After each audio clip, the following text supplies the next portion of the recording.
President, 3 years na lamang po ang nalalabi po sa inyong termino. 3 years na lang ang nalalabi sa iyong termino.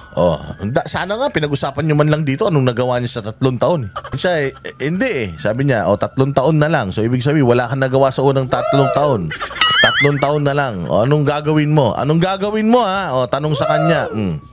What is the one thing you absolutely want to be remembered?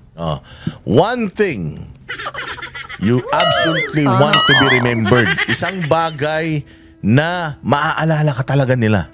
We made a change for the better. So yun lang daw, gusto niya daw maalala na we made a change for the better. Paano nangyari yun? Anong mga nagawa mo, Bongbong, na nakapagbago para sa kabutihan ng Pilipino? One thing you absolutely want to be remembered for. We made a change for the better. This has been my guide in all the positions I've taken. The worst thing that can happen is umupo ka doon sa posisyon mo na nagsilbi ka, umalis ka, walang pinagbago. Tangina, ganun na ganun. Yung 3 taon, ganun na ganun. Actually, nagbago. Maayos na eh. Inayos ni Pangulong Duterte. Sabi mo, itutuloy mo eh. Diba? Wala kang tinuloy.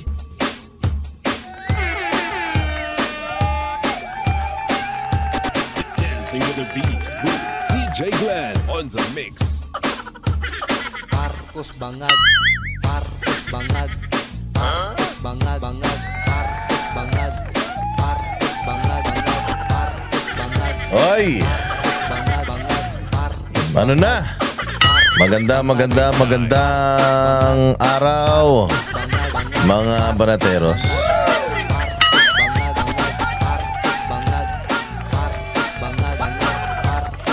Ayan, magandang araw po mga banateros sa lahat po ng mga nanonood ngayon sa buong mundo. Ayan, syempre simulan natin sa Amerika, sa Canada, buong North America, Latin America. Ayan, yung mga kababayan natin na nanonood sa Asia, sa buong Asia. Magandang umaga, tanghali, hapon, gabi. O anong oras yung mapapanood dito. Yung mga kababayan naman natin sa Middle East, kung saan, nako po, medyo magulo ang Middle East ngayon ha. Dahil dyan sa awayan ng Israel at ng Iran. Balikan natin yan memya. At syempre magandang araw, umaga, tanghali, hapon, gabi sa mga taga-Europa. Ayan hindi ko na isa-isahin yung mga bansa sa Europa, basta alam nyo na yan. Kung taga dyan kayo sa Europe, alam nyo na yan. Ayan nandito na naman po ang inyong paboritong walang kwentang vlogger, sinungaling at hindi dapat intindihin. Huwag niyong seryosohin, baka atakihin kayo sa puso. At ito pong channel na ito, disclaimer lang ito pong channel na ito ay hindi pambata. Kaya kung kayo po ay may mga anak at gusto niyong panoorin itong vlog na ito, ngayon pa lang sinasabi ko na huwag niyong i-loudspeaker mag-headset kayo. Mag-headset kayo dahil hindi ito para sa mga bagets Makakakuha ang mga bagets dito ng hindi magandang asal. Hindi po mabait ang vlogger na pinanonood nyo ngayon. O hindi po ako santo. Kaya po yung mga tao, mga self-righteous na mga nasa high moral horses nila. Yung mga pinanganak sa sabsaban, yung mga bait-baitan, yung mga banal na aso. Ayan, hindi po ito para sa inyo dahil masakit po ang mga maririnig nyong mga salita dito. Ito pong channel na ito ay channel ng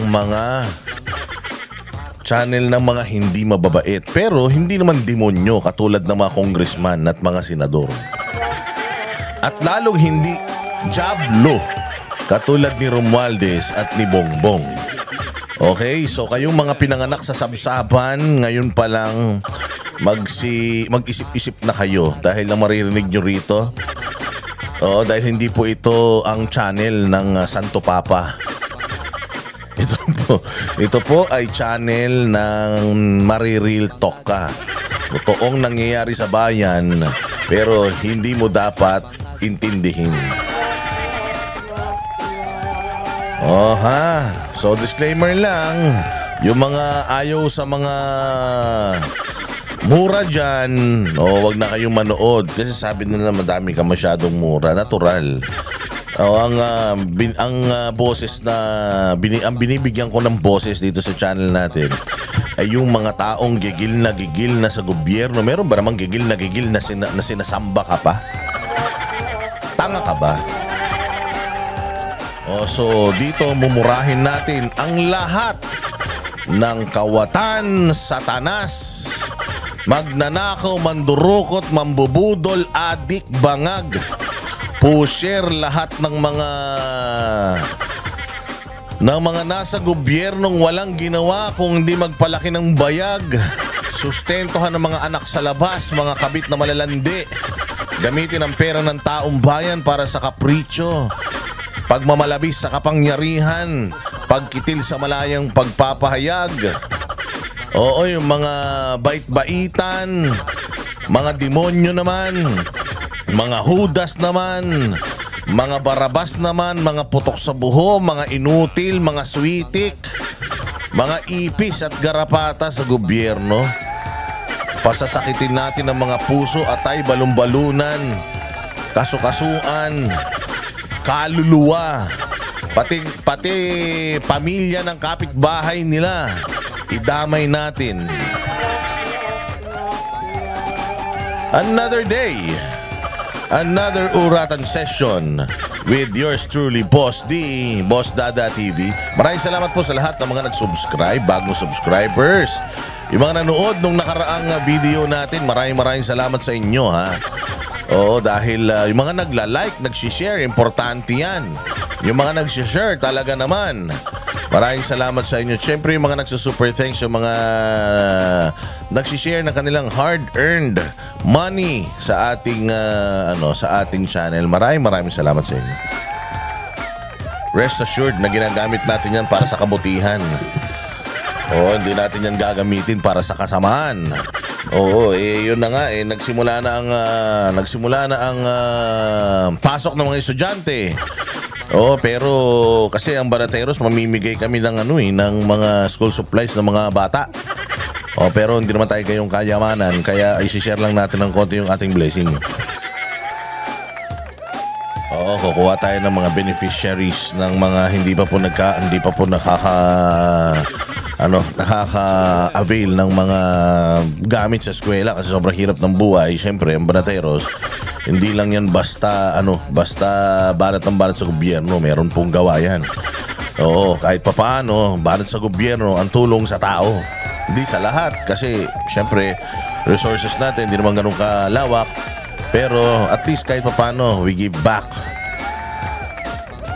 Oh, and speaking of Middle East, mag-ingat mga kababayan natin dyan sa Middle East. Ako po, naglaro na naman ang sabog-sabugan. Itong Iran at saka Israel. Ewan ko sa dalawang to. Hindi na nagkasundo, tagal nyo na magkapitbahay. Oh, mga Pilipino hindi natin masisisi. Yung mga kapwa natin Pilipino ayaw magsiuwi sa Pilipinas dahil matagal na natin pinapauwi sa Pilipinas yung mga kababayan natin dyan sa Israel at sa Iran. Dahil nga dyan sa awayan ng dalawa na yan, Diyos ko, parang kung magpasabog ng bawat isa, akala mo magkaaway lang sa fraternity. Nadadamay yung mga ordinaryong tao dahil dyan sa awayan ng dalawang bansa na yan. Alam naman natin na napakalalim ng pinagsimulan ng away niyan. Way back pa yan. Mga ancient pa yan. Mga unang mga sinaunang mga tao pa. Nag-aaway na mga yan. Kaya lang siguro ngayon lang sila nagsilakasan. Baka ma-expire yung mga missile nila. O kaya ginagamit na nila sa isa't isa. O kasi may expiration yan. Buti pa yan, missile may expiration. Yung mga marriage certificate nyo, wala yan. Oo ha. Kaya magano kayo ha. Mag-ingat kayo mga kapwa ko Pilipino, mga minamahal natin Pilipino diyan sa ibang bansa. Okay, diyan sa Israel, sa Iran, sa Middle East. Kasi may kaibigan ako na stranded ngayon sa Jordan. Dahil yung airspace nila, hindi muna pwede makapag travel or makalipad yung mga aeroplano. Gawa ng doon daw sa ibabaw nila dumadaan yung mga missile. Siyempre, pag lumipad ka, baka tamaan ka nun. Kaya kailangan mag-ingat-ingat muna kayo dyan. May kaibigan ako ngayon stranded dyan sa may Jordan. Hindi siya makauwi. Kasi nga bakasyonista lang yun. Ewan ko, dami-dami mong papasyalan ba't dyan ka pa sa Jordan nagpunta? Alam mo na ngang nainit dyan. So ayan na nga mga bossing. Ang natin ng ating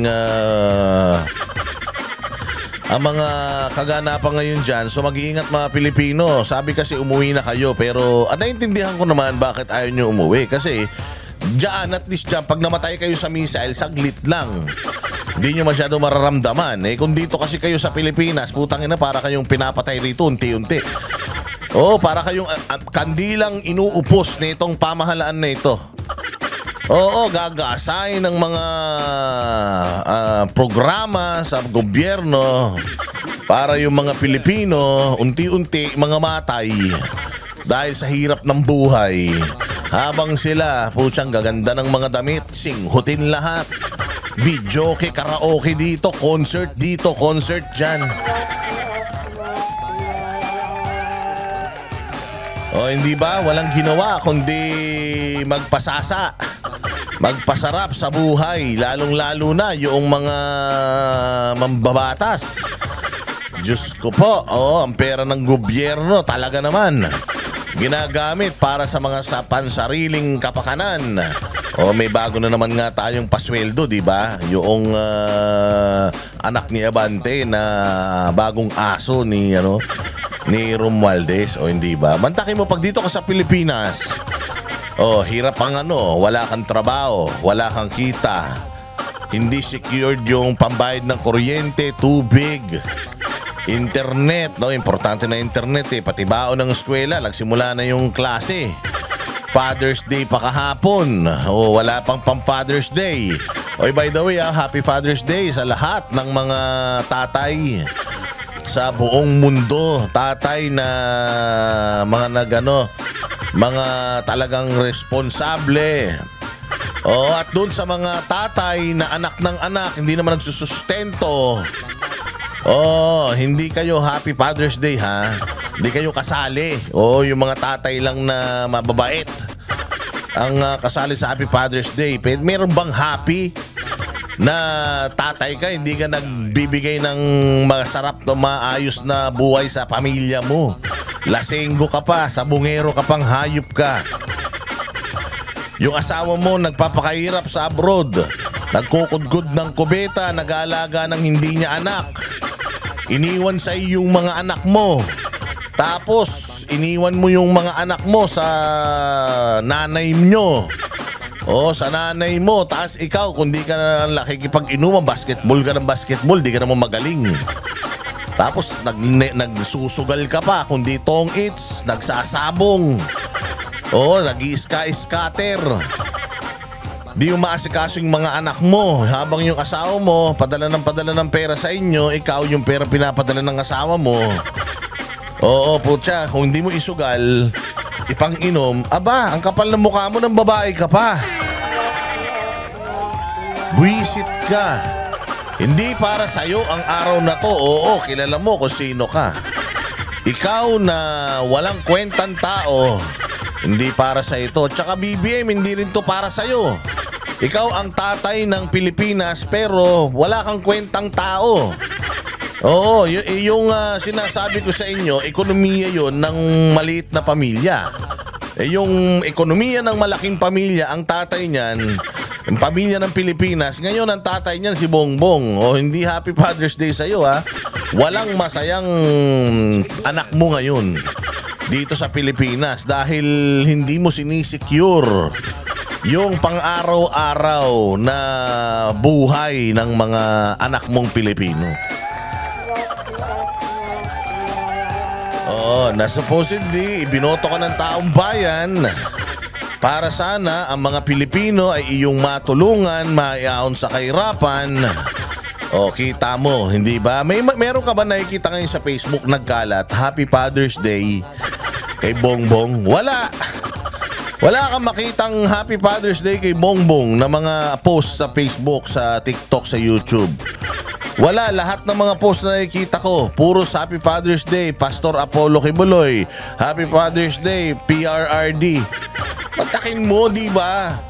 Si PRRD matagal na siyang hindi tatay ng Pilipinas. 3 taon na siyang wala sa poder, pero ang Happy Father's Day ng mga Pilipino na kay Tatay Digong pa din. Wala akong nakikita kahit doon sa mga loyalista nga, mga bobong mga followers ni Bongbong. Wala akong nakikita bumabati sa kanya, Happy Father's Day sa'yo. Napakaganda ng ginagawa mo sa Pilipinas. Masayang masaya kami. Alam mo kung sino mga nagbabati sa kay Bongbong ng Father's Day? Yung mga media. Grabe, Inquirer, Philippine Star, putang ina ang tribute kay Bongbong. Akala mo, Santo Papa. Grabe yung mga messages ng mga anak niya sa kanya. Messages ni Sandro, ni Vincent, at saka nung iba pa. Mga anak niya yung 3 itlog. Grabe yung mga messages, naka-highlight na ganun, no? Tapos parang pinalalabas na si Bongbong Marcos ang pinakamagaling na tatay sa buong Pilipinas. Utang ina niyan. Di ba? Sabi ko nga ang tindi talaga nito mga media na to. Alam mong bayaran alam mong bayaran ng mga punyeta.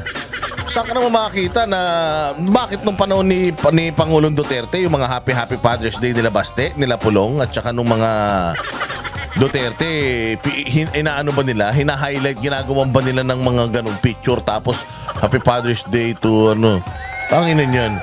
Walang ganun. Pero ngayon kaya nga mo, dito mo malalaman na bayad talaga Dito mo malalaman na bayad talaga ang mainstream media Mantakin mo, halos lahat ng dyaryo, puta, binabati Happy Father's Day si Bongbong.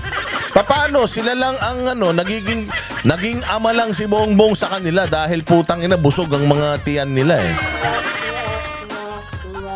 Wala, mag-ikot ka dyan sa social media, mag-scroll ka. Putang ina, Father's Day kahapon. Walang iya, buti pa sa akin, maraming nagbabati ng Father's Day Pucha, sa kanya talagang hinahanap ko Sabi ko, Bongbong Father's Day. Pag tinype mo, lalabas. Puros mga post ng media outlet. Yung mga basher sa mga comment section, pumunta ka ng mga sa PTV, yung mga channel nila. Puta, walang bumabati sa kanya. May bumabati ng mga Happy Father's Day, you are the best president in the Philippines. Putang ina, AI. Yan yung sinasabi natin na nung nakaraan. Di ba may nahuling isang anak ng bilyonaryo na nasa likod ng mga negative propaganda against the Dutertes? Yung anak ng may-ari ng STI. O kung ikaw taga-STI ka, putay, kahiya mong sarili mo. Yung may-ari niyan, putang inang yan, balasubas, kung makagawa ng kala mo pogi. So gano'n, sinisiraan, ginagawa. Alam mo si Inday, kailangan mo talagang papangitin para pumangit si Inday, kailangan mo papangitin para pumangit. Pero yung mga tagapagtanggol ni Bongbong, putang ina, yung mukha nila kahit hindi mo papangitin, pangit na talaga Di mo na kailangan ng AI para papangitin ng mga yan. Putang inang yan, ugali pa lang nila, nuknukan na ng pangit. Nagmamanifest pa sa mga itsura nila. Sa totoo lang, anak ng tinapay yan. Wala akong makitang matitinong komento sa kanya ng mga totoong tao. Puro AI, puro troll, mga walang mga muka, 3 araw pa lang yung account. Pero putang ina, kung makabati kay Bongbong, pagpasalamat kay Bongbong, akala mo nabigyan sila ng bahay. Walang hiya na yan.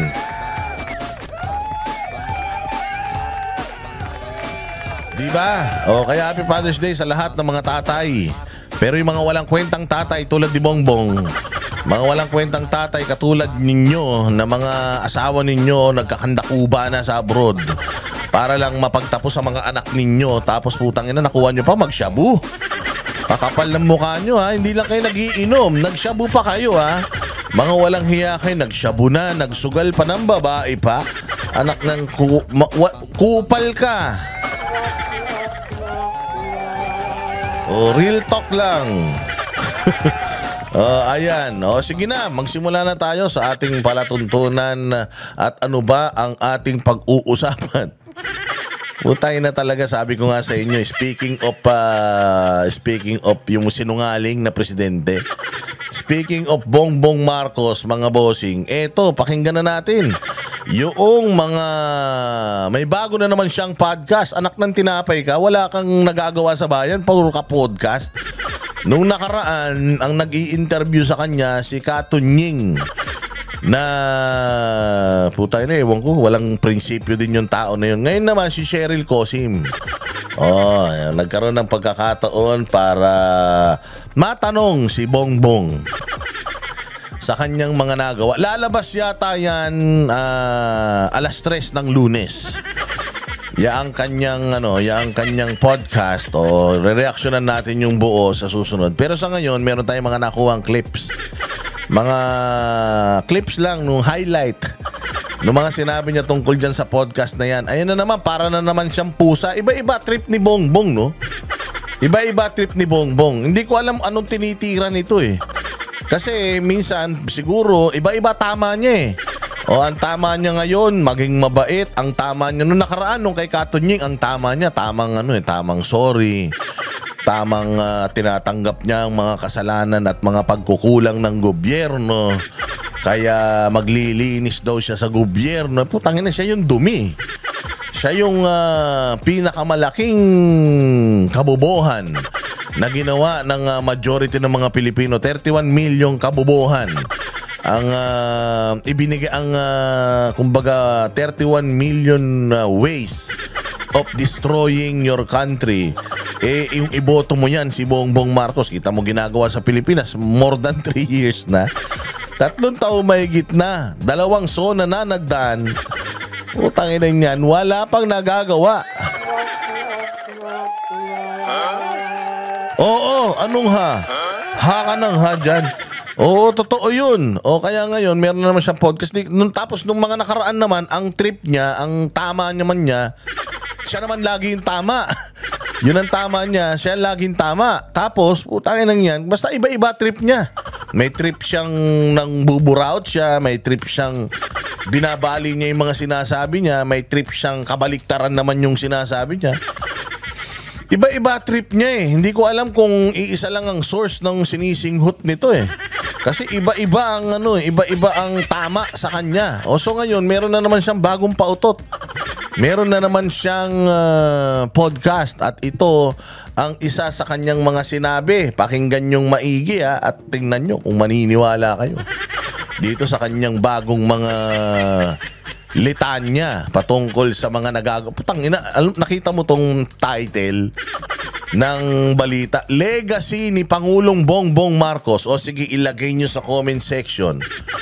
Ano ang legacy ni Bongbong? Ako, ang alam kong legacy niya, pinakasinungaling na presidente yan sa balat ng lupa. Yan ang pinaka-fake news. Kung meron man talagang iniwan yan na hindi mo makakalimutan, yaan yung pagpapakalat niya mismo ng mga maling balita.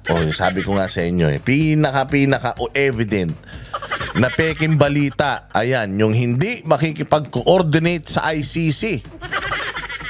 Na hindi papayag, ganito, ganyan. So ayan, nandoon na si Pangulong Duterte sa ICC.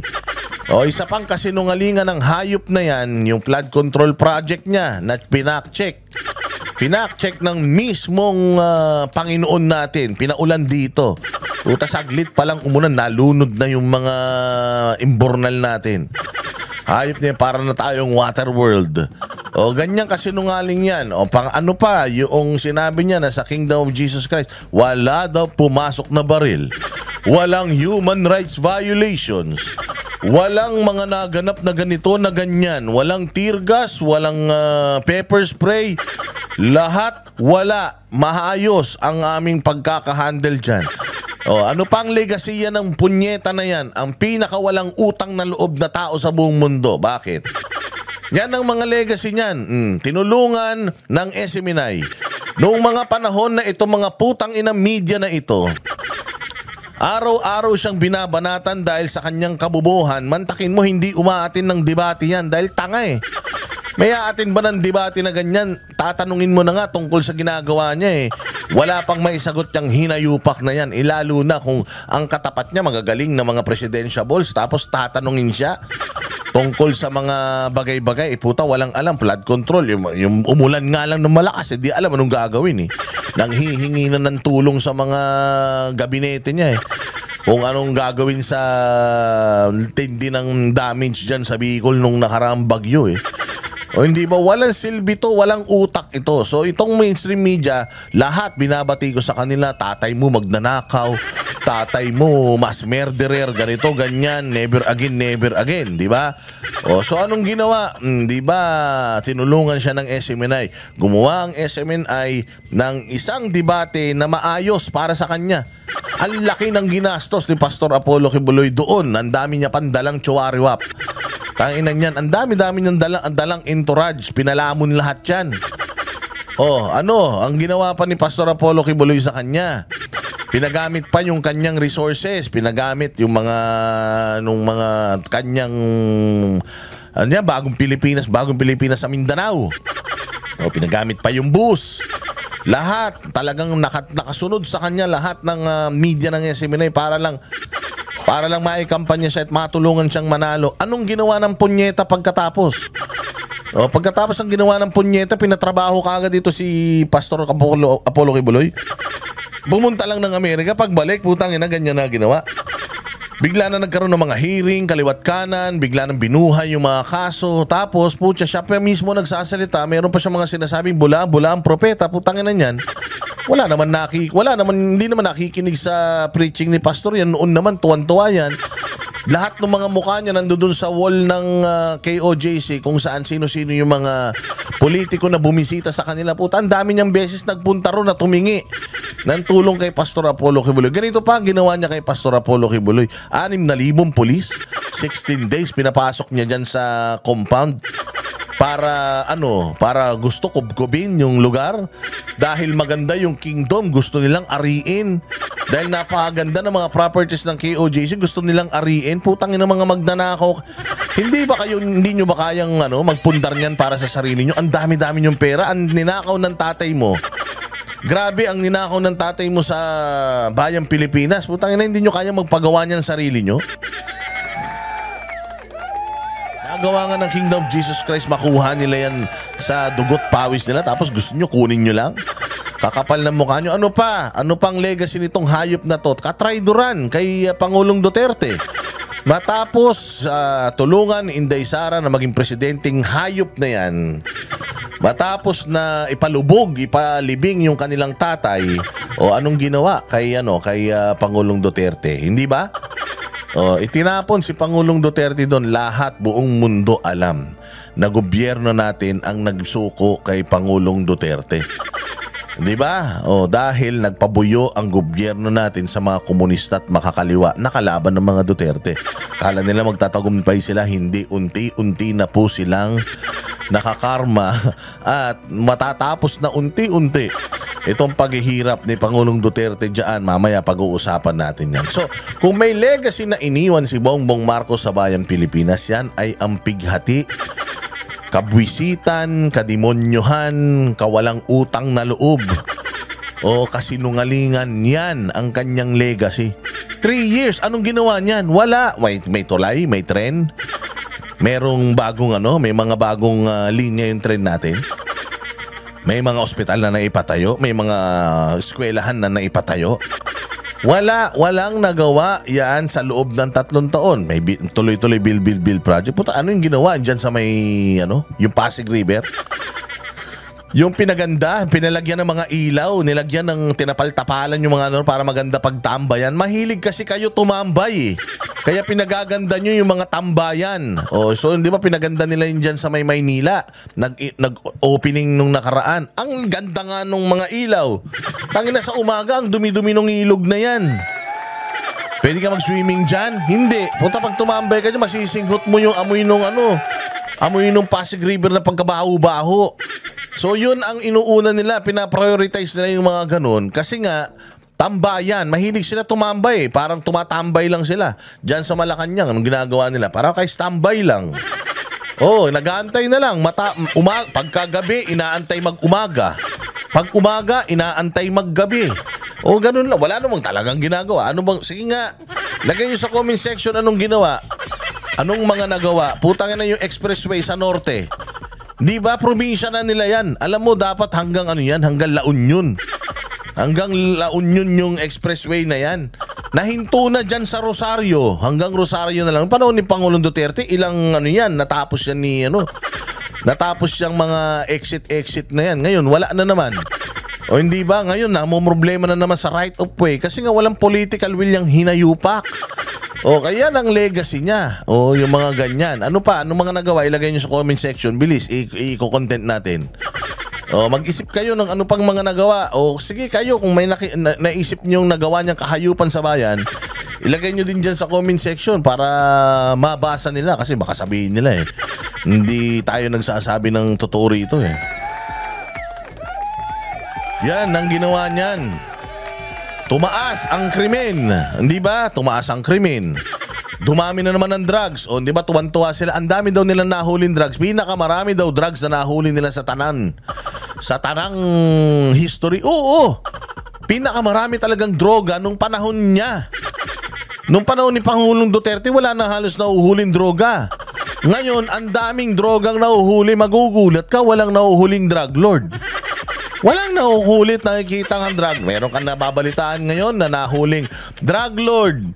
Nahuli, drag queen, nahuli. Wala.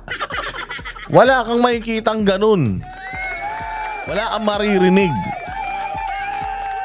Si Pangulong Duterte, ang daming pinahabol niyan ng mga drug lord.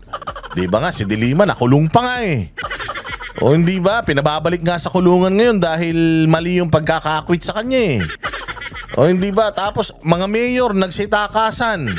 Mga mayor, yung mga pulis, pinatay nila isa't isa. Yung mga assets nila, yung mga ninja cops dyan na may mga bata-bata na tagabenta nila ng shabu, pinagpapapatay nila. Kaya nga dumami ang mga salvage victim nung panahon ng... At saka ang dami mga nangamatay nung panahon ng war on drugs. Kasi nga, yung mismong sindikato at saka yung otoridad na mga sindikato rin, naglinis sila para hindi sila masukol. Lahat ng loose ends pinag-liquidate nila. Halimbawa, ako, pulis, ninja cops ako, lahat ng nahuhuli kong droga, ipinabibenta ko rin sa mga tao ko. O anong assurance ko na hindi ako ichuchuchu niyan? Wala akong assurance, kaya mas mabuti pa, itumba ko na yan. Pag tinumba ko na yan, nabawasan na ng isang magsusumbong sa akin. Ganyan, Yung panahon ni Pangulo, ganyan. Ngayon, anong meron? Hindi ba, tonelada na uhuling drugs ngayon. Tonelada ang nahuhuling drugs. Puta, ganyan tayo walang kakontrol sa customs. Noong panahon ni Pangulong Duterte, lahat ng mga luxury vehicles, putang ina, dinudurog niya. Ngayon, may nakita ba kayo kahit isa na mga smuggled na mga luxury vehicles na sinira nitong administrasyon na to? Wala. Kasi, putya, pinagkakapirahan nila yan. Di ba, nung kay Pangulong Duterte, illegal yan. Pumasok dito, mali ang papeles, hindi naman tayo gumasta dyan. Ba't kayo manghihinayang nasirain yan? Hindi naman atin yan para magtanda yung mga smuggler, hindi na magpasok dito na mga ganyang kontrabando, warakin mo lahat. O anong ginawa? Ferrari, Maserati, Jaguar, Lamborghini, putang ina, name it, McLaren, winawarak ni Pangulo yan. Tingnan mo. Ngayon, dyan sa customs, anong nangyari? Di ba wala? Kaliwat kanan, pasok, smuggled na mga bigas. Smuggled na mga droga. Nahuhuli, tonelada. Nahuli mo yung warehouse na pinagtataguan ng toneladan droga, tapos yung may-ari ng warehouse na yun, hindi mo man lang kinwestiyon. Di ba? Wala man lang nakulong. Yung sa Alitagtag, ang daming droga nun. Asa na yung driver? Nakakulong pa ba o nakatakas na? Wala na, hindi nyo na binibigyan ng update ang tao. Si Pangulong Duterte nun, lahat ng nahuhuling drugs, siya mismo nagpapasimuno. Talagang live pa yan, sinusunog. No, live na sinusunog, kinakanaw sa tubig. Pero ngayon, may mga nakita kang pagsira ng droga. Ang sinisira ngayon, vape. Ang sinisira, vape. Alam mo kung bakit? Negosyo daw nila, di umano ha. Hindi ako nagsabi niyan. Pero tanungin nyo sa mga nagtitinda ng vape kung sinong may-ari ng mga sikat na vape ngayon. Yung mga hindi sinisira. Kayo na bahala magtanong kung sino may-ari. Kayo na bahala mag-alam sino may-ari ng mga vape ngayon na mga sikat. Nakita nyo yung mga vlogger na nagpo-promote ng mga vape? Tingnan nyo kung kanino yung mga vape na pinopromote ng vlogger. Tingnan nyo sinong partner niyan. Nagulat kayo? Bakit winawarak hindi yung mga vape? Yung mga vape sinisira, pero yung mga drugs hindi. Kayo nang bahalang umano. So yan yung ilan sa mga legacy na matatandaan ko. Ako kung meron naman maganda kasi noon naman naghahanap naman ako ng maganda. Pero mas madami talaga yung hindi maganda at saka yung walang nagagawa kaysa dun sa meron Kaya ito, pakinggan nyo yung legacy niya. Baka sakali may mapulot kayo. President, 3 years na lamang po ang nalalabi po sa inyong termino. 3 years na lang ang nalalabi sa iyong termino. Sana nga pinag-usapan nyo man lang dito anong nagawa niyo sa 3 taon. Di ba? Dapat yun sir, anong nagawa niyo sa bagay? May SONA naman. Doon sa SONA kasi nalalaman ko anong mga ginawa sa bagay. Pero maganda sana dito, sir, yung legacy. Since legacy, we are talking about legacy. If your presidency will end tomorrow, what will be your legacy for what was what we're gonna call your legacy for the past 3 years? Sana yun ang tinanong mo kung ano yung maisip niya. Siya hindi Sabi niya, 3 taon na lang. So ibig sabihin, wala kang nagawa sa unang 3 taon. 3 taon na lang. Anong gagawin mo? Anong gagawin mo tanong sa kanya. What is the one thing you absolutely want to be remembered? One thing you absolutely want to be remembered. Isang bagay na maaalala ka talaga nila. Kasi ako, ang dami kong bagay na naaalala pag ikaw Una, sinungaling ka. Pangalawa, wala kang utang na loob. Pangatlo, wala kang alam. At maraming pang iba. Pero yung pinakamabilis lang na maiisip ko, yun talaga pang-apat, bukod sa wala kang alam, wala kang silbi. Grabe, no? We made a change for the better. So yun lang daw, gusto niya daw maalala na we made a change for the better. Paano nangyari yun? Anong mga nagawa mo, Bongbong, na nakapagbago para sa kabutihan ng Pilipino? Ulitin natin One thing you absolutely want to be remembered for. We made a change for the better. This has been my guide in all the positions I've taken. The worst thing that can happen is umupo ka doon sa posisyon mo na nagsilbi ka, umalis ka, walang pinagbago. Tangina, ganun na ganun. Yung 3 taon, ganun na ganun. Actually, nagbago. Maayos na Inayos ni Pangulong Duterte. Sabi mo, itutuloy mo Diba? Wala kang tinuloy. Lahat ng project sa Mindanao, pinahinto mo. Yung mga railway projects, pinahinto mo. Putang ina, yung subway hanggang ngayon. Hindi pa natatapos yung dyan part ng problema sa Makati at saka sa Taguig. Although, may mga progress naman. Pero yan, may mga nagsasabi, this is according to the transportation Secretary Vince Dizon, na hindi siya matatapos ng yung unang pinoproject natin na panahon. Dapat matatapos yan mga at least before 2028 pero hindi daw kaya dahil may mga bagong problemang mga kinakaharap na kung meron lang political will ang isang leader, kayang solusyonan. Pero wala So ang sinasabi nito na naging maganda for the better ang buhay ng mga Pilipino. Ano yun? Ano yung mga nagawa mo? Sabi niya, pag umupo ka daw, wala ka daw nagawa, yun daw yung pinaka-worst. Ikaw yun. 3 taon na eh. Sinira mo yung mga ginawa ni Pangulong Duterte. Gumawa ka ng bago mong mga polisiya. Na 3 taon na, bongbong. Wala tayong yung 20 pesos na kilo ng bigas mo, palpak. Yung 1 million housing project mo per year, palpak. Putang ina, ano pa yung mga kapalpakan kayo ilagay sa comment section. Pero sir, are you really sure? Sabagay, sabi ko nga sa inyo, si Bongbong Marcos ay meron talagang ugali na kung ano yung sinasabi niya, kabaliktaran talaga yung nangyayari. At saka merong mga ganitong yung mga, alam mo, hindi ko sinasabing siya yun pero may mga kaibigan ako. May mga kaibigan akong gumagamit na puging-pugi sila sa sarili nila. Oo, nagaling sila sa sarili nila, na talagang bilib na bilib sila sa sarili nila. Basta batak sila. Oo, talagang feeling nila invincible sila. Sila ang pinakamahusay, pinakamagaling, pinakapogi, pinakamabango. Pero yung katotohanan, pag inamoy mo sila, ang babaho.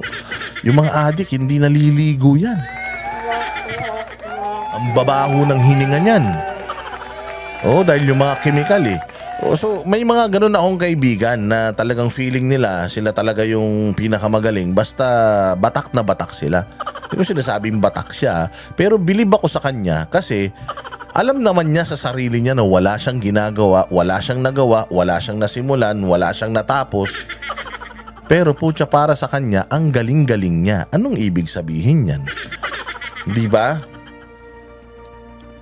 So I absolutely insist that in 2028, when I leave this office, there are significant and tangible changes for the better in the life of each Filipino.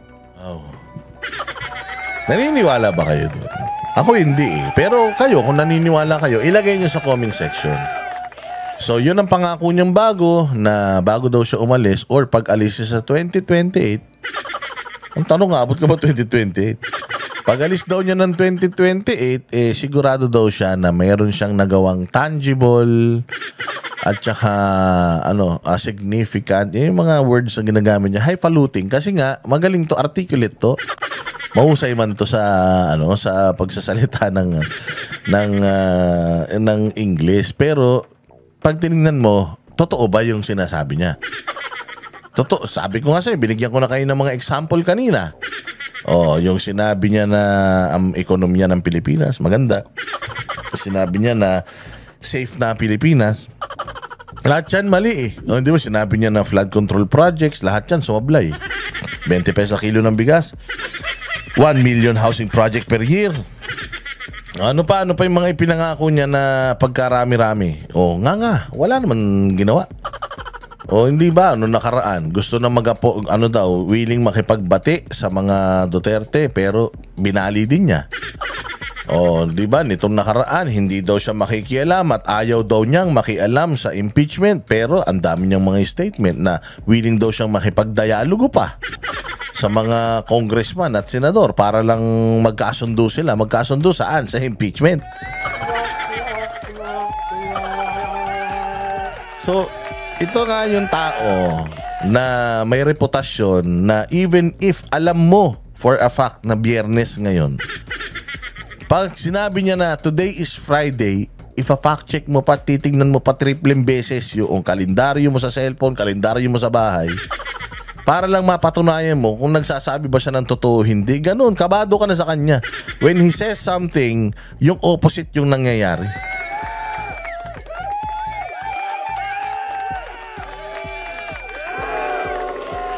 Oo, totoo yan. Kaya, tinapan natin yung isa pang sinabi niya. Diyan sa, na yan. Saan na yun? Ito. Tingnan natin ito naman yung sinabi niya dito. Tiyak na sinusuring mabuti ang performance ng mga gabinete. Sinusuring mabuti daw yung performance ng mga gabinete Naniniwala ka ba na talagang sinusuri niya yung performance ng mga gabinete kung pinag-resign mo lahat? Di ba? Kasi kung talagang sinusuri mong mabuti yung mga, sabi ko sa inyo, sinungaling to eh. Sinusuri mong mabuti, alam mo kung ano yung trabaho nila. Alam mo if they're performing or not. Kung alam mo if an agency is performing or hindi, kung hindi man, alam mo na dapat siyang tanggalin. But for itong instance na mass resignation nung nakaraan, inutusan mo silang lahat mag-resign para mas madali na sa'yo na makapagpalit ng tao. Bakit? Kasi nga, hindi mo naaasikaso, hindi mo natitingnan whether nagpe-perform sila o hindi. Mabuti na lang, tanga-tanga rin yung mga pinag-aano mo. Yung mga pinag-hire mo dyan, buti na lang mga bopols din, nagsipag-resignan sila, akala nila siguro maibabalik pa sa kanila, maibabalik pa sila. Meron pa naman bali-balita na meron daw di umano na bentahan ng posisyon. Hindi ko sinasabing totoo, pero bali-balita lang yun. Alam ko hindi totoo yun. Hindi ba? So tingnan mo na tinitiyak daw niya na sinusuring mabuti ang performance ng gabinete. Kung ako, alam ko na ikaw hindi ka nagpe-perform, palitan ka na. Ikaw, hindi ka nagpe-perform, palitan ka, ganun. Hindi yung pinag-resign mo lahat, tapos ni-retain mo yung mga kaibigan mo, yung nagbibigay ng biyaya sa'yo, ni-retain mo, tapos yung mga hindi mo kilala, naghahanap ka ngayon ng mga kapalit nila. Kasi tingnan mo kung talagang ikaw ay sinusuri mo mabuti ang performance ng mga gabinete mo, pag may tinanggal ka, may ipapalit ka kagad.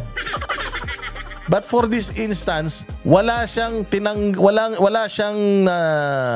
kumbaga hindi ibinalik sa posisyon na meron na siya kagad kapalit na sekretary doon. Wala. So ang nangyari, nag-resign sila lahat. Habang hindi pa nakakahanap ng mga kapalit nila, sila pa din yung mga sekretary. Tapos kalaunan, ibinalik yung mga or ni-reinstate na yung mga talagang kaibigan niya. Lahat ng key positions. Remullas. Katulad niyan, si Minardo Guevara. Hindi ba? Nag-resign si Guevara dahil sinabi niya mag-resign lahat ng gabinete. Binalik ba si Guevara? Hindi. Ngayon, tanungin mo siya, bakit hindi mo na ibinalik si Guevara? Wala siyang alam. Basta, palitan na yan ng bago. So, paano mo sasabihin na sinusuri mo mabuti performance ng mga gabinete mo? Kasi ako, ganun ako. Humawak ako ng tao nung ako'y nasa trabaho. Meron mga tao ko pa, nasa ibang bansa pa. Meron akong KPIs na Key Performance Index. Meron akong mga tawag dito, meron akong listahan ng mga tao para lang sa for the lack of better term. Meron akong listahan ng mga tao na nagpe-perform sa hindi. Meron akong mga nasa tawag diyan. Meron akong mga naka-PIP, meron akong mga performer talaga, meron akong middle lang.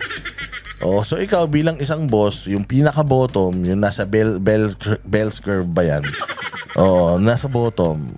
Makikipag-collaborate ka sa kanya. Ano ba problema mo? Yung mga kasama mo naman nahihit, ikaw hindi. Anong problema mo? Anong kailangan mo? Ibibigay ko para maging successful ka. O ngayon, pag talagang binigay ko na sa'yo lahat, wala pa rin, ibig sabihin, hindi ka talaga para dyan sa trabaho na yan. So, tatanggalin na kita. Alam ko kung nagpe-perform ka o hindi at yung ipapalit ko sa'yo, I'll make sure na mas magaling sa'yo or na background check ko din. At alam ko na bago ko siya ipasok dito, i-interviewin ko muna siya, aalamin ko, kaya mo bang hawakan tong posisyon na to? Di ba? Ganun ang gagawin mo eh. O ngayon, alam nga naman, ang problema natin dito, plumbing, magpapadala ka ng electrical engineer. Di ba? Siyempre, kailangan yung personality, yung talino ng tao, fit doon sa posisyon. Dito sa ni Bongbong Marcos, sa gabinete ni Bongbong Marcos, sa tingin mo, yung skill set ng mga nasa pamahalaan niya, pasok doon sa required nung posisyon. Tingnan mo si General Torre. Oh, sinong PNP chief niya? General Torre. Ang daming kaso, ang daming paglabag sa human rights. Tapos yun ang gagawin mo, tagapagbatas ng batas, tagapagpatupad ng batas. Doon pa lang, palpak na eh. Kung talagang sinusuri mo mabuti performance ng mga gabinete mo, hindi mo ginawang PNP chief si General Torre sa dami ng kahayupang idinulot niyan sa sangkatauhan sa Pilipinas nitong nakaraang mga taon. O, pakinggan natin yung sinasabihin niya dyan sa podcast na naman niya. In the military, kapag sinasabi, ito yung gagawin mo. Pag hindi mo, ano nangyari? Hindi ko nagawa kasi ganyan, out. Ganun daw. Pag sinabi ko yung gagawin mo at hindi mo nagawa, sa military, ganun, out. Ang tanong, Bongbong, nabibigyan mo ba talaga sila ng instruction? Kasi the last time I checked, noong may bagyo dyan sa Bicol, nagsasalita ka. Wala kang maibigay na instruction sa kanila. Baha na, ang gusto mo, pahupain yung baha. Hantayin mong huminto yung ulan bago kayo kumilos. Tapos, alam ko, kumamot ka sa ulo mo at tinanong mo yung mga sekretary mo, anong gagawin natin? Ibig sabihin, wala kang alam. Kung wala kang alam, wala kang maiuutos sa tao.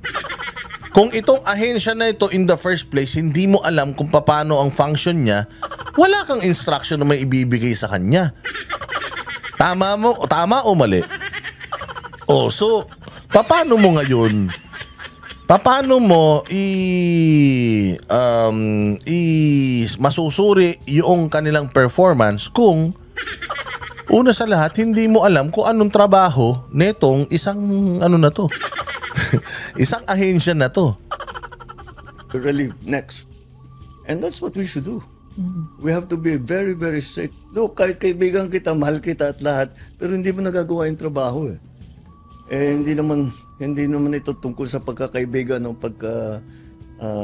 pagmamahal natin sa isa't isa kung hindi para sa serbisyo, para sa tao. O, hindi ba? Wala ka naman tinanggal na kaibigan mo?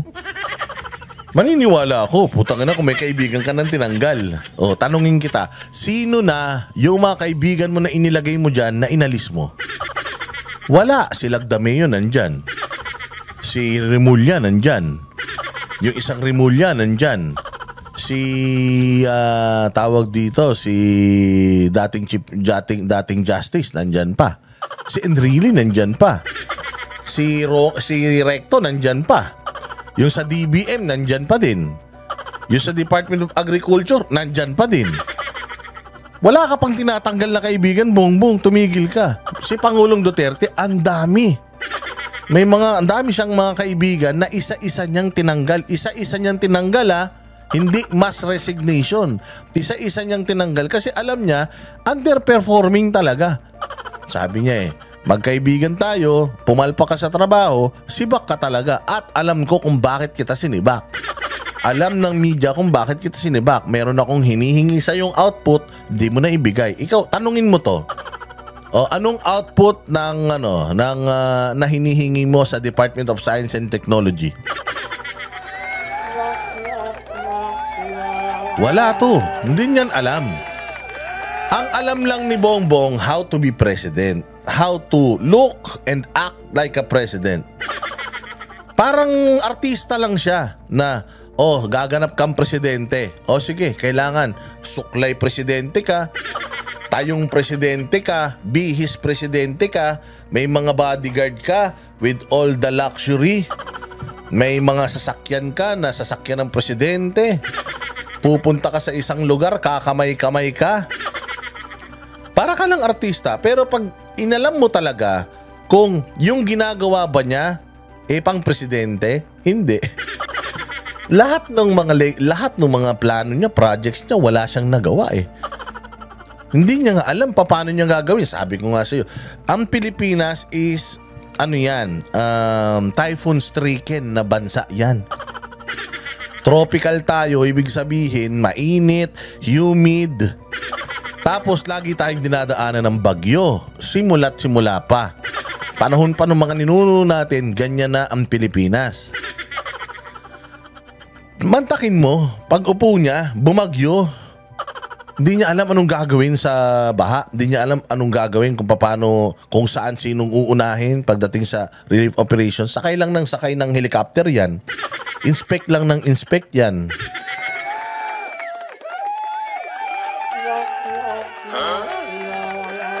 Oh, hindi ba? Oh, yun ang sinasabi natin. So, naniniwala kayo na pagkaibigan niya, tatanggal niya? Oh, ay, naku, sabi ko nga sa inyo, malaking kabulastugan yan. Yung mga pinagsasabi. Sabi ko nga sa inyo, ano natin, ito pa isa. Oh, papakita ko pa sa inyo yung mga kasinungalingan niya. Oh, sige, ito, i-play natin to. Maging mapanuri tayo lagi. Alamin natin ang totoo. Labanan ang mga kasinungalingan. Lalabanan daw niya yung kasinungalingan. Paano mo lalabanan yung kasinungalingan kung ikaw nga yung sinungaling? Ano, papakulong mo yung sarili mo? Ano yan? I-fact check mo yung sarili mo? Anong gagawin na? Ipapatawag mo yung sarili mo sa Kongreso? O, hindi ba? Piliin natin maging tapat kahit walang nakakakita. Piliin natin na Piliin mong maging tapat kahit walang nakakakita? Mantakin mo merong issue na nagdodroga ka. Ito issue lang. Tapos may kumalat pang mga video na AI naman.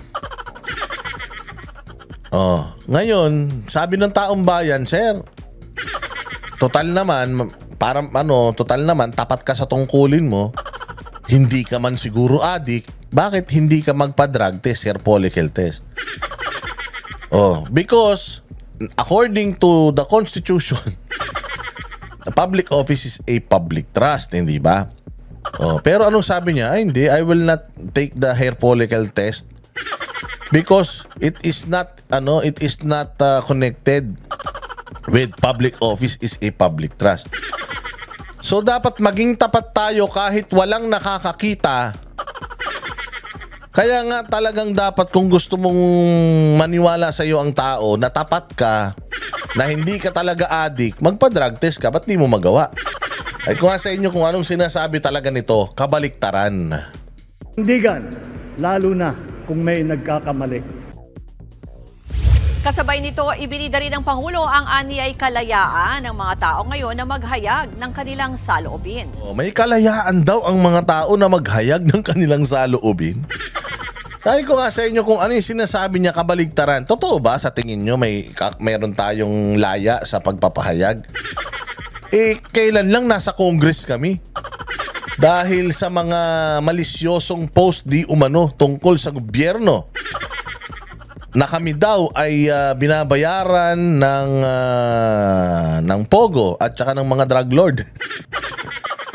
Na kapag ikaw, tinan mo kapag ikaw critical ka sa gobyerno, ipapatawag ka sa Congress. Sino mga pinatawag doon? Puros mga Duterte supporter, di ba? Kung meron mang mga nandoon na mga na mga vlogger ni BBM, yung hindi pa pinapatawag dahil fame whore, katulad ni Mark Gamboa. Pero yung mga talagang nakasubpina, tayo na lahat puro Duterte supporter. Tapos ngayon daw ang ngayong panahon niya, meron daw malayang pagpapahayag. Paano malayang pagpapahayag? Putang ina, di ba nakaraan dyan sa EDSA? May mga nagtipon-tipon dyan, dinisperse ng mga pulis. Hindi ba? Paano? Asan yung malayang pagpapahayag dun? Si Banat ba? Yung daming kaso ng libel. Asan yung malayang pagpapahayag dun? Nagtatago si Ka Eric. Nagtatago si Lorraine Badoy. Pinapatawag yung mga vlogger na mga critical sa gobyerno. Saan yung malayang pagpapahayag dun? Sabi ko sa inyo, pag nagsalita ito, baliktarin mo, yun ang totoo. Hindi kasalanan ang pagbibigay ng opinyon. At lalong hindi mali ang kritisismo. Bagkus ito ang nagbibigay buhay at kinang sa ating demokrasya. Kinang? Tanginan yan. Pag binabasa talaga wala sa puso Kinang? Anong kinang? Kinang inan yan.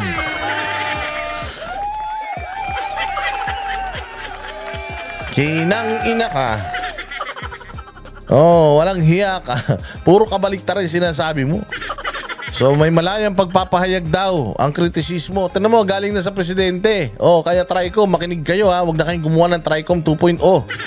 Sabi naman ng presidente, pwede naman mag-criticize. Sabi naman ng presidente, dapat daw, yung pagkikriticize daw, dyan daw nanggagaling yung kinang niya.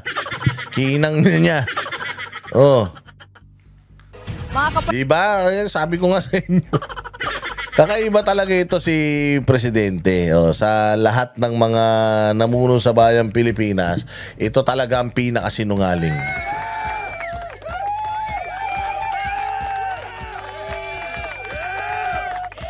Dito naman tayo sa awayang Tito Soto at saka si si Chis Escudero, nag-aaway sila. Pakinggan nga natin tong sasabihin ni Tito Soto. Kaya ito naman si Tito Soto kasi. Ay nanto pagkayabang-yabang naman ng kupal na ito. Akala mo abogado. Hindi porket tumagal ka ng senador, so nakalamang ka na sa iba. O maaring binoboto ka ng tao kasi nga sikat ka. Pero hindi ka magaling. Mantakin mo, itong Senado, doon siya pupunta sa Senado.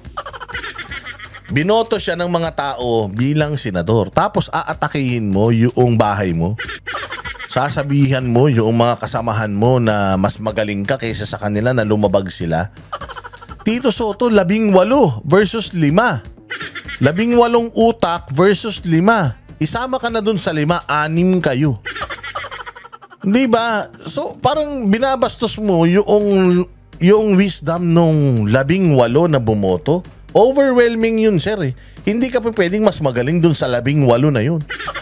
Because that's ilang porsyento yun ng Senado At least mga 70% yun. Yung 18, actually mga 75 to 80% nga yun ng kapangyarihan ng Senado kaya nga kayo nagbobotohan Kahit ayaw nyo doon sa resolusyon o ayaw nyo doon sa panukala, pinagbobotohan nyo yun at nananalo yung pinakamarami. So ibig sabihin ganun karami yung bumoto na ibalik yung impeachment, articles of impeachment dyan sa Kongreso. Ibig sabihin gusto ng tao at gusto napagkasunduan nilang lahat na yun yung tama. Tapos sasabihin mo mali. Kapal naman ang pagmumukha nito. Ulitin natin, diretso. Rules and procedures, pagkat ako'y mahigpit doon. Kaya nga dapat sana ay noong February 5, ni-refer nila sa Committee on Rules yung articles of impeachment na matanggap nila para mas nakakilos ang Senado. Baka nagkaroon na sila ng kopya na napag-aralan na nila yan during the campaign period. And message din po sa mga senators na sinasabi niyo po na hindi sumusunod sa mga rules and procedures. Kailangan siguro ilagay natin sa ayos ang ating pagkasenador.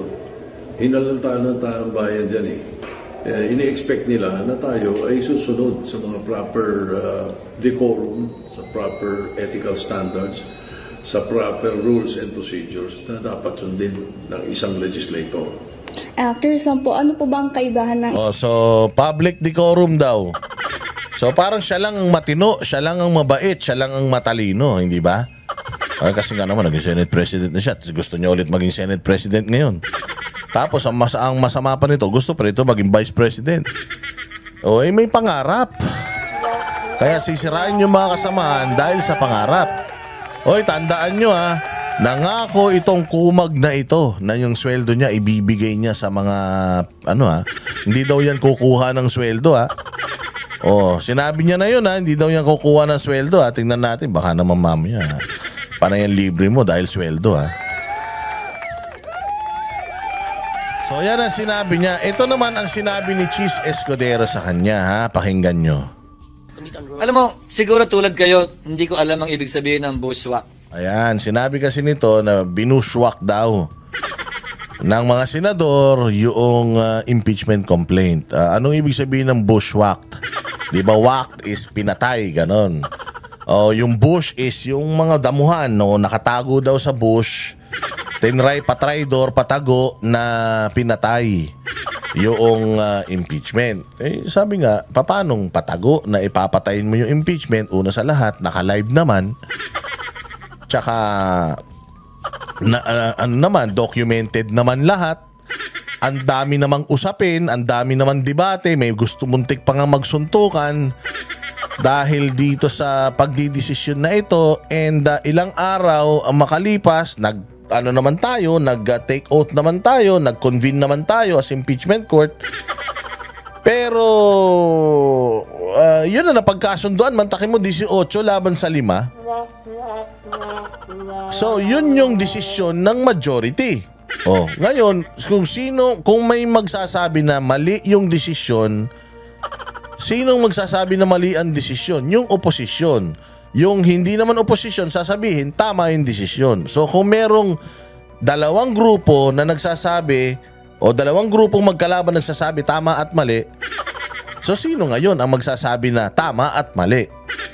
Si Tito Soto? Hindi. Si Cheese? Hindi, kasi si Cheese sasabihin niya, ako bilang presidente ng Senado, kung ano yung boto, ako lang nagdidisiplina sa amin lahat.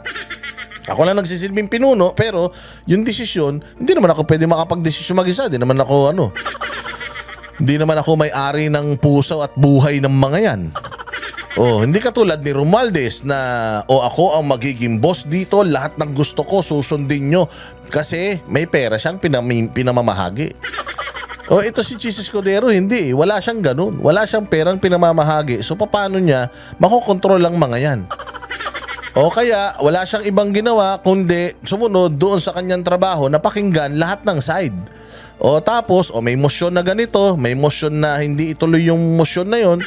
O hindi, itong motion na to, taas ang kamay, sinong may gusto? 18 yung may gusto. So ibig sabihin, boses ng taong bayan yun. Boses yun ng nakakarami dyan sa Senado. So tama yun o mali? Ang mali doon is bumoto yung 18 tapos sinabi ni Cheese na hindi pwede. Ayoko, hindi yan ibalik sa Congress. Yun ang mali. Kung bumoto na yung 18 tapos hindi niya pa ginawa, diktador ang tawag doon. Pero kung merong resolusyon o merong panukala tapos pinagbotohan ng marami, nanalo yung ibalik sa Congress, kaya ginawa niya, pinabalik niya sa Congress kasi yun nga yung napagbotohan ng majority. Para saan pa nagpabotohan ka? Kung hindi mo rin naman papaupuin yung mga nanalo. O katulad yan, nung nakaraang eleksyon. Diba? Sabi natin, nanalo talaga yung Duterte. Hindi pinaupo. Yan yung pandurugas sa demokrasya. At meron din demokrasya ang mga senador. Kaya nga, pinaboto sila. Yun ang botohan eh. Dalhin balik sa Congress eh. Nung kinakagalit mo, Tito? Alam ko kung pinunanas ko ng tama. Binuswak ko daw ang impeachment. Tinignan ko sa diksyonaryo, ibig sabihin ng bushwhack. Attack by surprise from a hidden place. Inatake ko ba ang impeachment? Hindi. Sinunod ko ang batas. Sorpresa ba? Hindi. Dahil lahat ng ginagawa ko, sinasabi ko muna bago ko gawin. Pangatlo, mula sa tagong lugar, bahagi ng trabaho ko bilang tagapangulo ng Senado at bahagi ng 19th Congress na pagpasahan ito sang-ayon sa approval o assent ng aming mga kasamahan. Desisyon yun ng buong upper chambers ng upper house, which is Senate. Desisyon yun ng kasi yung desisyon ng Congress, walang pakialam ng Senate doon. Diba? Yung pinangyayari sa kahit anong circus ang gawin nila doon, walang paki ang Senate doon. Ang pinag-uusapan dito yung technicalities nung isinampang kaso. May problema po, sir eh. May problema eh. Kaya nga ibinabalik sa kanila para ayusin nila yung problema. Pinatay ba yung kaso? Dinismiss ba si Inday? Hindi naman. So anong iniiyak ni Tito Soto? Ang mas tanong ko ay, parang kami yata yung binuswak niya. Ako at ang Senado. Tinira kami at kinampihan ang Kongreso imbis na ang institusyon na kinabilangan niya. Kinampihan. Tawag dyan, traidor. Di ba parang si Bongbong din, yung amo niya ni Tito Soto, si Bongbong. Pilipino siya, pero may korte naman sa Pilipinas, pero si Pangulong Duterte pinadala sa ICC. Anong tawag mo doon? Traidor. Mas kinampihan pa ni Bongbong yung ICC kesa sa Pilipinas. Tama? Kesa sa pagiging Pilipino ni Pangulong Duterte. Tama? Traidor, di ba? O ano si Tito Soto ngayon? Traidor sa Senado. Tapos gusto nyo maging Senate President yan, traidor pala sa Senado. Kung gusto mo maging Senate President, hindi mo dapat inaatake yung hindi mo dapat inaatake yung pamumunuan mong tahanan. Dahil pucha yan, 24 kayo dyan. 24 kayong senador, tapos yung bahay nung mga senador na yon binabanatan mo. So, asan yung loyalty mo? Nasa Congress? Ganon? O, di dapat nag-congressman ka, di ka nag-senador, Tito Soto. Ang impeachment, hindi ko alam kung bakit na pinangungunahan ng Kamara at ni Speaker Romualdez. Imbis na galangin ang kasalukuyang Senado, pinili niyang atakihin ang kasalukuyang Senado. Nalalaman ko na mas matanda at mas malawak ang kanyang karanasan, pero hindi naman siguro rason yun para hindi galangin at maliitin ang kasalukuyang Senado. I look forward to welcoming him in the 20th Congress. But in the meantime, allow Congress to decide, and we haven't even decided. Yun. Diba? Ito Soto, makinig ka. Makinig ka. Masyado kang bida-bida. Ano pa lang. Umpisa. Hindi porket matagal na kayo dyan. Yan nga yung sinasabi ko eh. Yan nga yung mali sa mga vloggers eh. Na hindi porket bago to, matagal na akong vlogger na sumusuporta sa mga Duterte, ako na lang ang laging tama. Hindi pa pwedeng ganun. Kailangan magbigay ka ng respeto dun sa mga bago. Kasi kung yung mga bago mamaliitin mo, paano mag-grow yan? Ikaw din naman, nagsimula ka rin naman dyan, Tito Soto eh. Simula ka rin naman sa wala ka pang kwentang senador. Hanggang ngayon, wala ka pa rin naman kwentang senador eh. Ang tagal-tagal mo na nga sa Senado, hindi nyo naman nabago bayang Pilipinas. Diba? Ang dami nyong ipinapangako nung tumakbo kayo, ilang term ka nang naging senador, naging Senate President ka pa, hindi mo pa rin naman nagagawa lahat ng mga pinangako mo. So, in order, ikaw yung may experience, i-share mo yung experience mo dun sa mga bagong senador para magamit nila. Hindi ipapasok mo sa bibig nila yung experience mo na hindi naman nila hinihingi sa'yo in the first place. Hindi naman sila humihingi sa'yo ng suggestion mo. Diba? Hindi naman sila senador naman sila, binoto naman sila ng taong bayan, hindi ka pa naman senador. Uupo ka pa lang naman na senador sa 20th Congress, o di doon ka na magsalita.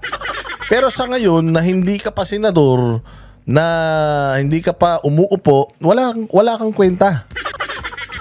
Wala kang silbi. Isa ka lang ding noise pollution. At wala ka rin maitutulong. Yung mga pinagsasasabi, wala pa rin maitutulong sa bayan yan. Again, babalikan natin yung mga ipinangako mo noong nakaraang nitong kampanya. Noong mga nakaraang senador ka, nagawa mo ba yan o hindi? Pinapangako mo na noon, pinapangako mo pa ulit ngayon. Bakit yung ipinapangako mo ba ngayon? Bagong problema ba ng Pilipinas yan? Di ba noong pa naman problema ng Pilipinas yung mga ipinapangako mo? Nakagawa ka ba ng mga batas patungkol dito sa mga plataforma mo nitong nakaraang kampanya? Ilang taong ka ng senador? Ikaw ang pinakamatandang senador eh. Pinakamaraming beses na naging senador. Ba't hanggang ngayon di mo pa nagagawa yung mga kailangan mong gawin?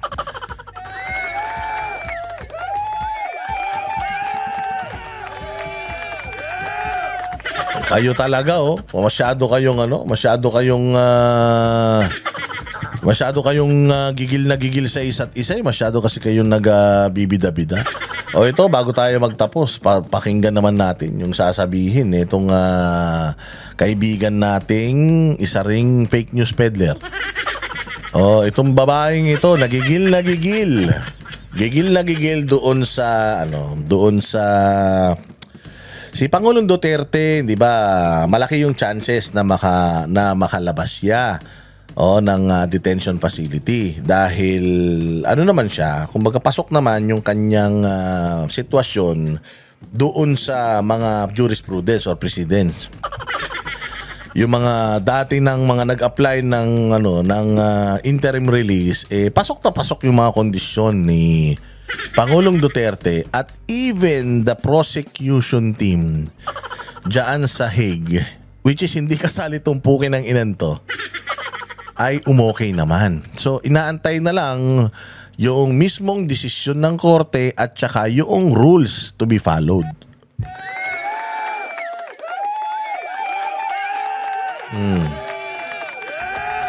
So ngayon, yun yung pinag-uusapan dito. To cut the chase. Ito, kita nyo naman yung mukha ni ate. Putang ina, yung sa sobrang pangit nito, yung mga mata niya ayaw nang magtagpo. Ang lalayo sa isa't isa. Ang liit ng mukha niya, tapos ang lalaki ng mga, ang laki ng bibig, ang laki ng ilong. Yung mga mata. Ewan ko, sabi ko nga hindi mo na kailangan ng AI para papangitin itong mga to dahil ang papangit na ng ugali, ang papangit pa. Si Inday Sara, ang ganda-ganda kaya kailangan mo ng effort, kailangan mo pa magbayad ng isang kumpanya para lang papangitin si Inday Sara. So speaking of, itong issue na to, merong 3 bansang tinitignan kung saan si Pangulong Duterte ay maluwag namang tatanggapin. Ito po ang bansa dito sa Asia kasi ang member state ay ang Japan, Timor-Leste at saka ang Cambodia. So either of the 3 countries pwedeng diyan manatili si Pangulong Duterte habang dinidinig itong kanyang kaso. Ngayon, may kumakalat, di ba? May kumakalat na yung he will not continue to commit, di ba? He will not continue to commit crime. Anong sinabi ko sa inyo nung nakaraan? Hindi siya literal na he will not continue to commit crimes. Hindi siya literal na inamin niya na lumabag siya or inamin niya na siya ay gumawa ng krimen. Di ba yun yung pinalalabas ng mga vlogger sa kabila? Na umamin na si Duterte. Kaya sabi ko sa inyo, kung umamin na siya and admission of guilt yun, sana hindi siya papalabasin. Sana kinonvict na siya at sana naggano na. Mayroon na siya sanang sentensya. Wala So, si Conti mismo ang nagpaliwanag na yung salita na yun is para lang daw, kumbaga nangangako siya. Kumbaga ito yung mga listahan ng ICC na dapat mong ipangako. Para siyang checklist ba? So kung hindi nila pwedeng i-custom yung phrasing ng nung salita na yon according sa iyo or yung parang dahil hindi ka pa namang kriminal, so dapat he will continue to, basta yung hindi nila pwedeng baguhin yon para lang kay Duterte. Yun na talaga yung phrasing doon. Kahit sa mga dating nag-apply, yun na yung mga salita na nandoon.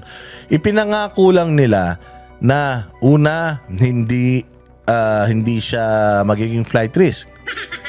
Pangalawa, hindi niya ihaharas yung mga akusado. Yung mga nag-aakusa sa kanya. Hindi niya ihaharas. Matanda na siya. Mayroon siyang sakit. So yun yung mga kondisyon na pasok siya. So nakalagay din nga doon na hindi siya, kumbaga dapat hindi siya gagawa ng krimen. Hindi siya gagawa ng krimen. Parang ganun dapat. Pero dahil nga ang phrase na nakalagay doon, he will not continue to commit crime. Yun din ang ginamit nila dahil yun nando doon. Pero hindi yun ibig sabihin umamin na siya. Kailangan lang niyang, kumbaga sa requirement, kailangan lang niyang mangako. Kailangan lang niyang sabihin lahat ng yon para payagan siya. O kaya ginamit nila yung phrase na yun kasi yun din talaga yung nasa requirement ng ICC. O pakinggan natin to si si Conti. Kasi ang sinasabi dito ni Conti, hindi dapat pagkatiwalaan si Rodrigo Duterte sa mga sinasabi niya. Sa mga ipinapangako niya, hindi dapat siyang pagkatiwalaan. O kasi sinungaling yan. Ang dahilan nga niya, nung si Pangulong Duterte daw sinabi na magje-jetski, hindi naman nag-jetski sa China. Yun lang yung pinoproblema na hanggang ngayon, hindi nakapag-jetski. Putangin na kayo. Paano pa magje-jetski yung matanda? Hindi na nga makalakad mag-isa. Gusto nyo pa mag-jetski? Gago ka ba? So hanggang ngayon doon pa rin sila sa pag-jetski. Samantalang si Bongbong, ang dami nang ipinangakong hindi natupad, hindi naman nila sinisita. Si Pangulong Duterte, putangin na pwede nga naman mag-jetski naman kasi talaga yan. Dapat nga nag-jetski siya. Mag-jetski ka lang naman dun dali-dali naman no. Pero hindi na nga niya kaya Hindi na rin pwede. Move on na kayo sa jetski, kayo talaga Pakinggan natin sasabihin nito ni Conti patungkol dyan sa, kasi talagang nag-iiyakan sila. Even sila Colmenares, umiiyak na sila. Na susulat daw sila sa ICC, anong daw nila yan? Pipigilan daw nila yan. Putangin na yan. Wala ngang jurisdiction sa atin Paano kayong pakikinggan? Sige, pakinggan natin tong sinasabi nito. We cannot fully rely on these statements. Pero nakikita po ba jetski ako and with Duterte's words? One, so pro forma yan kasi nga uunahan na niya Ano po ang tingin ninyo doon at yung pagiging flight risk? Diseases or conditions. Pero yung sinasabi po niya na will not continue to commit crime. Yun ito na yun. Ano po ang tingin ninyo doon at yung pagiging flight risk? Ito, abogado na to anong ibig sabihin ng will not continue to commit crime? Admission of guilt ba yun? Inamin niya ba na may kasalanan siya? So, pro forma yan kasi nga uunahan na niya ano ba dun sa mga iba na hindi pinayagan or ano na yung standards? Di ba? Pro forma yan. So hindi yan admission of guilt, it's a pro forma. Kasi yung hindi pinayagan noon, ang ginawa nila is gumawa pa sila ng mga krimen. Hinaras nila yung mga witnesses against them, blah blah blah and so on and so forth. So inuunahan niya na yung sasabihin or yung rebuttal sa kanilang request. Inuunahan niya okay mag-alala, hindi na ako gagawa ng kasamaan. Hindi na ako patay. So, yung ultimong abogadong sa kabila hindi ginagamit itong salita na to as an admission of yung kanyang mga kasamaang ginagawa because ongoing pa nga yung trial. Ongoing pa nga yung trial at saka hindi naman na kailangang aminin ni Duterte in the first place kasi sa isip ng mga kupal na ito, ginawa naman talaga ni Duterte yung yung mga kasalanan na yun sa isip nila. So, bakit ka pa magdi-depend doon sa salita na yun? Bakit mo pa i-highlight yung salita na yun kung in the first place, kayong mga nag-aakusa sa mga Duterte, alam nyo na siyang gumawa talaga niyan. Guilty na siya sa inyo Di ba? Wala na siyang tamang ginawa sa inyo So, papaano? Ito mismo, hindi niya ginamit, di ba? Sabi niya, pro forma yan. Uunahan niya na. Nangangako na siya. Ngayon pa lang, yung itatanong niyo sa kanya, pinapangako niya na, hindi ako lalabas. Sa lang ako, matutulog lang ako. Sa ganito. Kumbaga, pinangungunahan lang niya yung mga pwedeng maging rason bakit hindi i-grant yun sa kanya. Na sinabi ng ICC. And it's all just words. Klaro It's all just words. Hindi po siya dapat nililiteral. Okay? So kumbaga sinasatisfy niya yung pinaghihingan niya ng petisyon na yan. Sinasatisfy niya. It's all words. Huwag niyong gagamitin na umamin na. Hindi ba si Claire Castro parang umaamin na ba siya na talagang may krimen na nangyari dito? Ultimong siya, hindi niya masabi na umamin siya na may krimen siyang ginawa tapos na boxing. Hindi, pero sa kabila yung mga vlogger na mga tanga, ayan na, umamin na si Duterte. Kriminal talaga si Duterte. Even itong mga abogado na bagsak na mga balikat dahil alam nila unang-una sa lahat, hindi na nga sila in-acknowledge.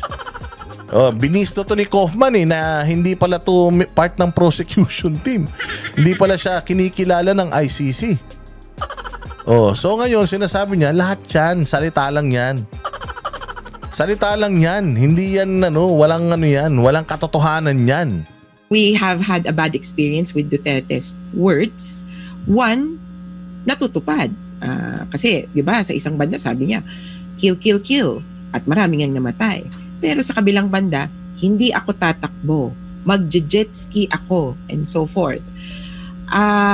Hindi niya sinusunod ang kanyang sinabi. Kaya for someone who has a sketchy track record as to his promises and his words, we cannot fully rely on these statements. Pero nakikita po ba ninyo na meron pa rin ganong kalawak na impluwensya? Maganda rin tong tanong na to. Nakikita niyo po ba na merong malawak na impluwensya si Pangulong Duterte? Ibig sabihin, yung mga masyado pa ba siyang malakas? Mahaharas niya pa ba yung mga yung mga biktima? To dating pangulo para hindi para hindi masunod yung pinapangako niya na will not continue to commit crimes, maging flight risk. Kakaiba nga yun yung pagkakabanggit niya na hindi na siya powerful ngayon. Nakuhin mong lelang mo. Ayan, tingnan mo yung yung definition niya ng powerful. Hindi na daw powerful si Pangulong Duterte. Lokohin mo lelang mo. Tingnan mo kung bakit daw powerful si Pangulong Duterte. Tingnan mo Parang yung mga biktima nga mismo, sinasabi nila, saan banda hindi siya powerful? Ang anak niya ay Vice President at kahit sabihin na nating impeached Vice President, saan ka naman makakita ng powerful na impeached? May powerful ba na impeached, ma'am? Kung powerful yan, kahit mag-plunder yan, hindi siya na na sasala, tawag yan. O hindi siya nagiging guilty. Halimbawa, si Bongbong. Si Romualdez. Nakikita naman natin na they're plundering yung people's money. Hindi ba? For the past 3 years, si Bongbong, anong ginawa niya? Nangutang. Wala namang tayo nakikitang pagbabago. Yung PhilHealth nawawala. Kumbaga, lahat ng ginagawa nila kahit illegal na, walang nagsusumbong, walang umaaray, walang nagrereklamo. Ayan, powerful yan. Pero kung katulad ni Inday Sara na impeach na, how can you say she's powerful? Sige, diretso pa natin. Still sits in power and is entitled to all the benefits, all the authority of the position. Which is, mandato niya yun Binoto siya ng tao dun So, asan ang power dun if you're impeached? It just shows na someone is powerful than you. Kaya ka nga na-impeach Dahil merong mas makapangyarihan sa iyo that Congress is even powerful than the Vice President. That's why they can impeach the Vice President so nasan yung power doon? Sige, diretso pa. Hindi pa siya nakukonsider na convicted or pinapaalis doon sa kapangyarihan. Mayor siya mismo ng Davao. Inelect ng kanyang mga kabayan. So powerful daw si Duterte because inelect siya ng kanyang mga kababayan sa Davao. I really do not, Madam, mali ang iyong definition ng power. Kasi ang tawag doon sa pagkapanalo ni Pangulong Duterte, it's because he's trusted. He is trusted. Inday Sara is the Vice President because she's trusted by the people. Nasa kanila yung tiwala ng tao, that's why they won. Yung mga anak ni Duterte na nanalo, it's because yung constituents nila trust them. Si Pangulong Duterte hindi nga nangampanya, he still won by a large margin, landslide. It's because people in Davao trusts him. Si Pulong, si Baste nanalo, mga anak ni Pulong nanalo because people trusts them. Hindi sila nang haras, hindi sila nagbayad, hindi sila nag-vote buying. Binoto pa rin sila ng tao. Nagbayad ang di umano, yung mga kalaban nila sa mga tao, pero hindi binoto. Kasi nga, nagtitiwala yung tao sa kanila. So, hindi yun negative. At parang mali yata yung pagkakaintindi ni Madam doon sa tanong. Doon sa Davao City. And he enjoys, to an extent, great political support. Great political support. Tiwala yun, ma'am. Tiwala yun. Kasi kung totoo nga yung sinasabi nyo that they are evil, hindi sila nanalo nung eleksyon. If you are saying that in Davao City, magulo talaga ang Davao at ang Davao Death Squad ay talagang totoo, hindi sana sila binoto sa Davao. Mantakin mo, hindi siya nangampanya, nanalo siya. So, dapat, kung nangampanya siya at nanakot siya ng mga tao, natalo sana siya, di ba? O kaya, mali. Kung nanakot siya ng tao, nandoon siya nangangampanya, pwede mong sabihin na, kaya nanalo yan, tinakot na naman yung mga taga Davao. Pero ito, nakakulong na siya eh. Na-expose na yung mga kabulastugan niya, nandoon na siya sa ICC. So bakit nanalo pa din siya? Dapat nga, natalo na siya eh. Ay, salamat, nakalaya na tayo sa demonyo na yan. Pwede na tayong bumoto ng sino natin gustong iboto. Mantakin mo, nanalo pa din siya kahit na ang dami nyo ng paninira sa kanya, nanalo pa rin siya. Bakit? Kasi nga, he's not evil. He's trusted. And being trusted is not evil. Sa inyo, walang nagtitiwala sa inyo. Kasi kayo talaga mga demonyo. And it's not only him and his family. Parang 5 ba o 6 sa kanila uupo sa susunod na term. Anong ibig sabihin nun? 6 nanalo lahat? Si Bato tsaka si Bongo number 1 and number 2 pa. Anong tawag doon? Trusted sila at gusto sila ng mga Pilipino. Hindi sila binoto dahil natatakot sa kanila. Gusto sila, mahal sila ng mga Pilipino kaya sila nanalo. Papaano mo i-convert yung pagmamahal ng Pilipino kaya nanalo into harassing yung mga biktima na yan? Hindi na nila kailangan yan, ma'am. Kasi nga, kung may 10 nagsasabing magnanakaw at kriminal sila, kung majority ng Pilipino mahal sila at hindi naniniwala, there is no point na i-harass mo pa sila, takutin mo pa sila kasi wala silang kayang gawin sa'yo.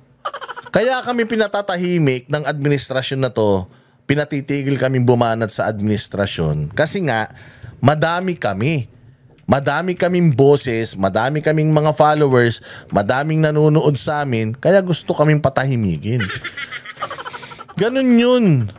Kung si Duterte, merong milyon-milyon Pilipinong naniniwala sa kanya na matino siya, tapos meron lang mga 100 taong nagsasabing hindi siya matino, bakit ko pa iisipin yung 100? Diba? Kung yung majority naman gusto ako, tiwala sa akin, milyon-milyon ang bumoto sa akin, hindi ako natatalo.